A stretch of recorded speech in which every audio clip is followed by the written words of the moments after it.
대표적인 구강 악습관으로는 입으로 호흡하는 구호흡, 그리고 혀내 밀기 습관, 손가락 빨기, 이 앙다물기 등이 있겠습니다. 입으로 호흡하는 구호흡에 대해서 말씀드리겠습니다. 구호흡을 하는 경우에는 혀의 위치가 좋지 않은 위치로 갈 수가 있는데요. 원래 이상적인 혀의 위치는 혀가 안정적인 상태에서 항상 입천장과 접촉을 하고 있어야 돼요. 그렇지만 구호흡을 반복하는 아이들 같은 경우에는 혀가 입천장에 닿아 있지 못하고 아래쪽으로 떨어져 있는 경우가 많아요. 이렇게 구호흡이 반복되면서 혀의 위치가 좋지 않게 되는 경우에는 아데노이드 얼굴형이라는 얼굴형이 생성이 되게 됩니다.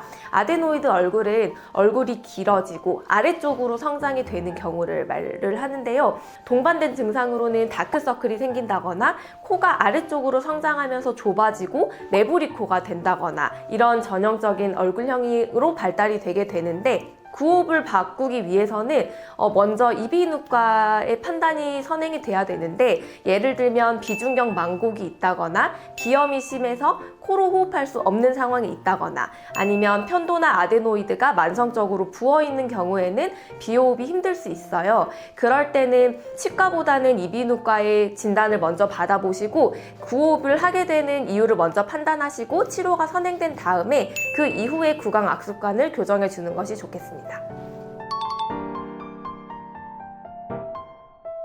손가락 빨기 같은 경우는 우리가 어린 시절에 안정적으로 젖을 빨던 습관이 남아있기 때문에 손가락 빨기의 습관이 있을 수 있어요. 다만 손가락 빨기가 늦게까지 지속되는 경우에는 치아와 치아 사이에 손가락이 들어가기 때문에 치아와 치아가 이렇게 뜨게 되는 개방교합이 발생을 할 수가 있습니다. 그렇게 되면 앞니가 전혀 기능을 못하는 상황이 될 수 있죠.